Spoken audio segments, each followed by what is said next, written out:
Salut à tous. Les amis, je vous souhaite la bienvenue sur la chaîne PMU Classe. Je vous espère très bien portant. Ici ça va.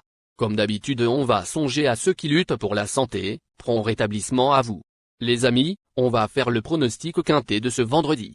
Direction l'hippodrome de Cabourg ce vendredi 9 août 2024 pour la première réunion.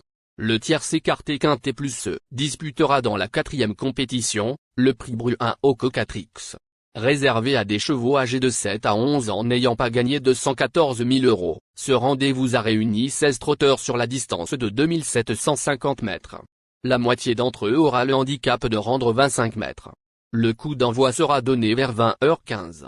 Cette compétition réunit un lot de bonne facture, notamment au second poteau. D'ailleurs, les éléments qui partent à cet échelon possèdent les meilleurs titres et se présentent avec de légitimes ambitions, même si certaines candidatures en tête ne doivent pas être sous-estimées.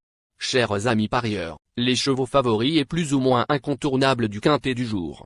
Je vous résume ici, les palmarès des chevaux. Nous avions eu aussi les avis des entraîneurs, des jockeys, et des spécialistes du PMU pour vous. Donc les amis, prenez note, et faire votre choix à la fin de vidéo. Les détails de leur performance à suivre. En tête de notre sélection quintet le numéro 16. Aura notre préférence. Résumé de sa carrière. Au total 50 courses disputées, auxquelles il signe 9 victoires et 25 placés. Hardy Tenor, 16, ne peut rêver meilleur engagement. Le représentant de Dominique Lecqueneux coche toutes les cases avant le coup. En grande forme actuellement, ce trotteur régulier a fait ses preuves sur ce parcours, se classant 4e d'un événement sur ce parcours il y a à peine un mois. Déjà il rendait la distance ce jour-là, et sa dureté peut lui permettre de partir de loin. L'opposition semble légèrement moins forte que lors de cette sortie et il constitue un choix incontournable. Plus d'informations sur son état actuel à l'entraînement avec Dominique Lecqueneux, entraîneur. Il s'explique. Hardy Cron, 16, aborde ce quintet plus dans de bonnes dispositions. Il est moins à l'aise corde à droite mais m'a remis en confiance dans l'événement du 12 juillet, ici même. Sans problème de trafic, il doit jouer un bon rôle. On enchaîne avec notre deuxième base solide du quintet de ce vendredi. Numéro 14. Résumé de sa carrière. Au total 58 courses disputées, et compte 7 victoires et 28 placés. Ce sujet dur à l'effort vient de laisser une très belle impression à Anguien et retrouve ici une piste qu'il adore. Il s'entend parfaitement avec Teddy Callot et se présentera dans sa meilleure configuration. Dans un tel lot, il ne devrait pas être loin de la vérité. On se renseigne davantage avec Charles Cuillère, entraîneur. Il s'explique. Gamin de Mahé, 14, enchaîne les bonnes performances et doit confirmer ses bonnes dispositions ce vendredi. Il apprécie la corde à droite et a les aptitudes pour se distinguer dans une telle épreuve. Sans aléa de parcours, il a sa place sur le podium. Cher parieur, la dernière minute du quintet de ce vendredi. Numéro 11. Résumé de sa carrière. Avec ses 38 sorties, il signe 11 victoires et 21 placés. Elio Somoli, 11, a fait sensation dès sa deuxième course après sa réapparition, l'emportant dans une étape du Trophée Vert. Deuxième par la suite. Toujours dans ce challenge, il vient de causer une petite déception mais ne doit pas être condamné pour autant. Il vaut mieux que ne l'indique cet échec et son aptitude à cette piste a été prouvée par le passé. Capable d'adopter toutes les tactiques, et sans doute en retard de gain, il détient une première chance théorique. Plus de précision avec Mattia Dudouis, driver. Il s'explique. Après 2 podiums, Elio Somoli, 11, n'a pas connu un parcours facile à Bernay le 28 juillet, alors qu'il devait rendre la distance. Ce sera encore le cas ce vendredi. Au second poteau, il faudra impérativement compter sur un bon déroulement de course pour espérer une. Les amis, soyez sympas. Faites ce simple geste encouragement, ça nous donne la force dans la recherche. Je termine la vidéo avec mon champ réduit. Restez jusqu'à la fin de la vidéo pour découvrir mon champ réduit. Les amis, suite de la sélection pour compléter notre ticket. On entame avec notre trouble fête incontournable du quintet de ce vendredi. Numéro 2. Résumé de sa carrière. Au total 93 courses disputées, dont 13 victoires et 39 placés. Lors de ces 2 dernières tentatives, ce fils de Riadi Cash aurait pu jouer un bon rôle sans une incartade durant le parcours. S'il parvient à prendre les commandes de l'épreuve, il a les moyens de mener la vie dure à ses rivaux. Plus d'informations sur sa forme actuelle à l'entraînement avec Franck Blandin, entraîneur. Il s'explique. Emilio Pirgi, 2, n'est pas facile, preuve en est son incartade dans le Quintet Plus de la semaine dernière, ici même. Il a les moyens de se distinguer dans un tel lot mais manque de sérieux pour être chaudement recommandé. S'il est dans un jour faste, je ne serais pas surpris de le voir jouer un bon rôle. Nos deux tocards incontournables du Quintet de ce vendredi. Premier tocard en forme. Numéro 8. Résumé de sa carrière, 78 courses en jambes, auxquelles il signe 5 victoires et 42 placés. Performante durant le second semestre 2023, cette brave jument se montre décevante cette saison, en dépit d'une 3e place à Luçon le 21 juillet. Néanmoins, elle découvre un engagement en or massif et se présentera dans sa meilleure configuration. C'est le jour ou jamais pour refaire surface. On écoute Bastien Joseph, entraîneur. Il s'explique. Gloire royale, 8, ne s'est pas livrée à Questembert le 4 août, c'est pourquoi je n'hésite pas à la présenter à quelques jours d'intervalle. Je la pense revenue à son bon niveau. L'opposition se situe au second poteau, j'espère donc qu'elle pourra profiter de son avantage initial de 25 mètres pour prendre une part active à l'arrivée. Deuxième tocard en forme. Numéro 12, résumé de sa carrière. Au total 68 courses disputées, auxquelles il signe 12 victoires et 32 placés.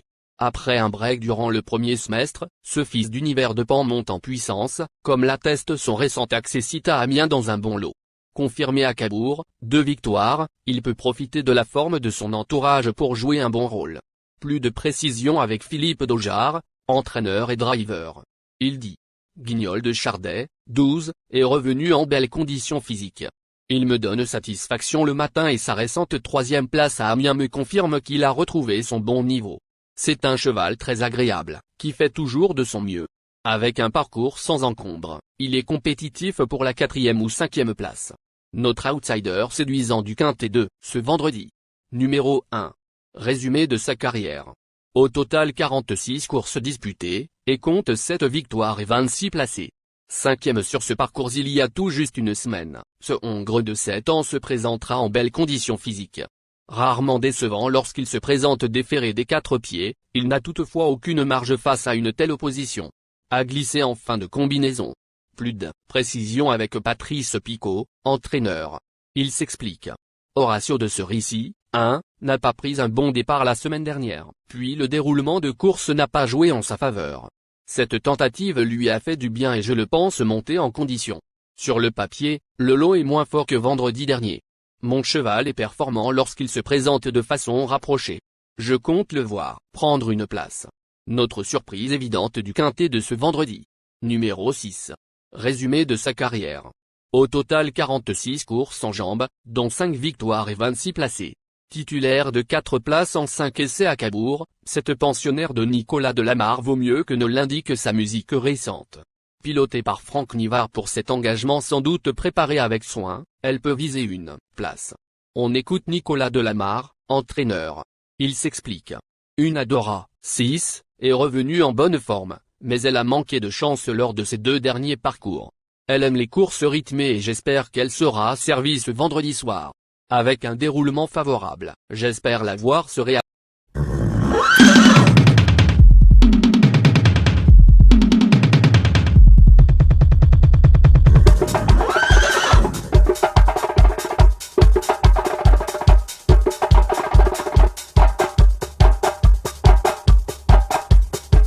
Chers amis, l'heure du choix. La recherche des meilleures chances du jour. Chers amis parieurs, la leçon du passé, vos vieilles techniques, vos différentes remarques, sont à réviser à l'heure du jour. Le résumé de vos connaissances en PMU, plumes et techniques, sans votre chance, vous donneront une large chance de passer à la caisse. Les improbables du Quintet. Le 10, le 9. La sélection Quintet du jour. Le 16, le 14, le 11, le 2, le 12, le 6, le 8, le 1.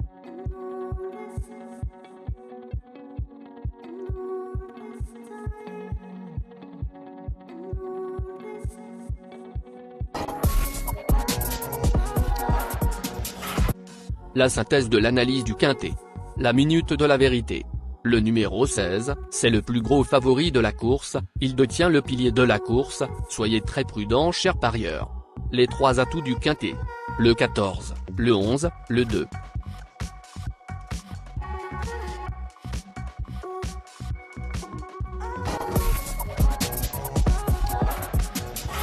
Nos propositions de tickets du jour, chers amis parieurs. Mon champ réduit à 50%. Ticket de base. 16, le 11, le 2, le 14, le 8. Ticket de folie. 16, le 9. Et le 16, le 10. Ticket de couverture. 16, le 14.